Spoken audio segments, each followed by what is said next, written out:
ये बहुत ही आपत्तिजनक बात है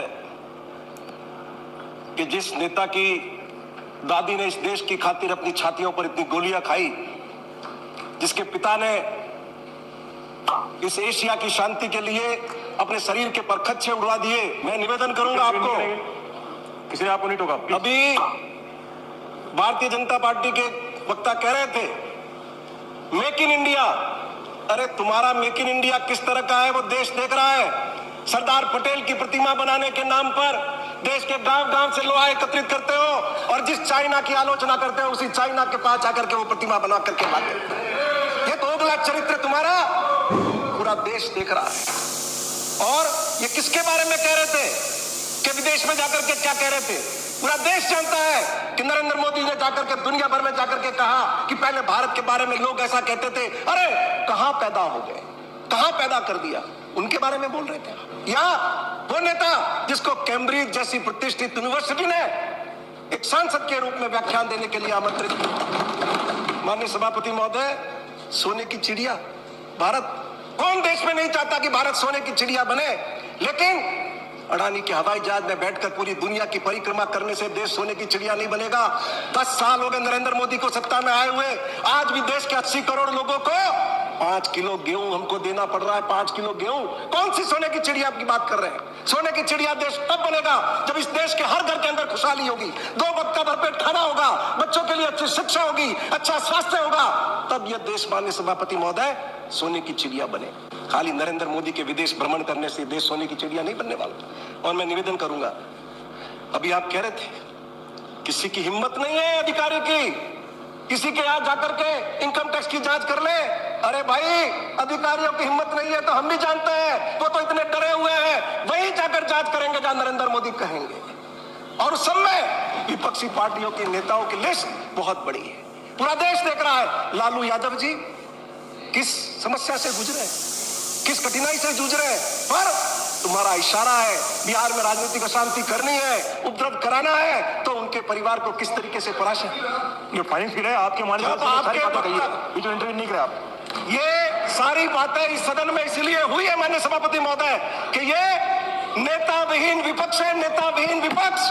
और इसलिए एप्रोप्रिएशन बिल और फाइनेंस बिल पर बोलने की बजाय आपने पहले जो बातें की है उसका जवाब दूंगा और फिर फाइनेंस बिल पर आऊंगा। माननीय सभापति महोदय, मैं निवेदन करूंगा, कोई आलोचना का आधार नहीं है।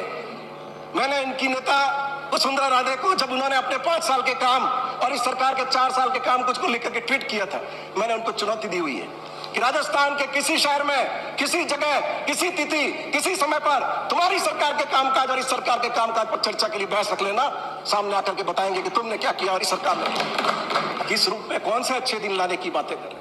अरे शर्मिंदा होना चाहिए आपको। दिल्ली की संसद में लोग औरतें बैठी थी तुम्हारे खिलाफ में और देश के सांसदों से कहा कि ये भारत सरकार 200 रुपया देती है, एक दिन का 7 रुपया, एक दिन तुम 7 रुपए में गुजार करके देखो। और राजस्थान की सरकार, माननीय सभापति महोदय, ये शब्द है प्रधानमंत्री की, और इन्हीं की पार्टी की सरकार थी दिल्ली के अंदर जब न्यू पेंशन स्कीम लेकर के आए, इन्हीं की पार्टी की सरकार थी जब राजस्थान के अंदर न्यू पेंशन स्कीम कर्मचारियों के लिए लेकर आए। आज एक मुख्यमंत्री ने हिम्मत की है, पूरे देश को दिशा दी है कि जो कर्मचारी 30-35 साल इस प्रदेश की जनता की सेवा करता है उसको रिटायरमेंट के बाद हम शेयर बाजार के भरोसे नहीं छोड़ सकते, शेयर बाजार के भरोसे नहीं छोड़ सकते। भाजपा के लिए ये पाप हो सकता है। और वो निर्मला सीतारमण आई थी जयपुर में बजट पेश करने के बाद, क्या क्या करके गई, क्या क्या करके गई? पैसा रोक लेगी, पैसा रोक लेगी। और वो वक्त आएगा जब पूरे हिंदुस्तान का एक एक कर्मचारी खड़ा होकर के कहेगा, पिछली बार तुमको कहा था ना, चुनाव थे जब, मोदी तुझसे बैर नहीं, वसुंधरा तेरी खैर नहीं, अब की मोदी की खैर करेंगे। ये याद रखना, ज्यादा सत्ता के घमंड में मत रहो, ज्यादा सत्ता के घमंड में मत रहो।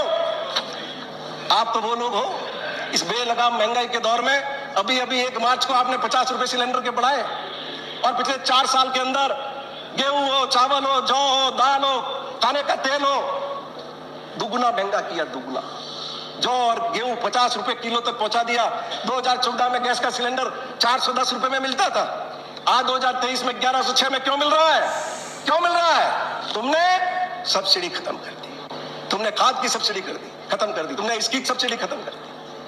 जिस कमजोर आदमी की भावनाओं पर चढ़ करके राज्य में आए, सबसे ज्यादा उसी को नुकसान। अभी तुम कहते हो हम कुछ भी सरकार करती है, रेवड़ियां बांट रहे। अरे तुम्हारा घर का पैसा है क्या? ये उस जनता का पैसा है और उस जनता का उस पैसे पर हक है। जनता के पैसे में से उनको दे रहे। कौन सी रेवड़ियां है?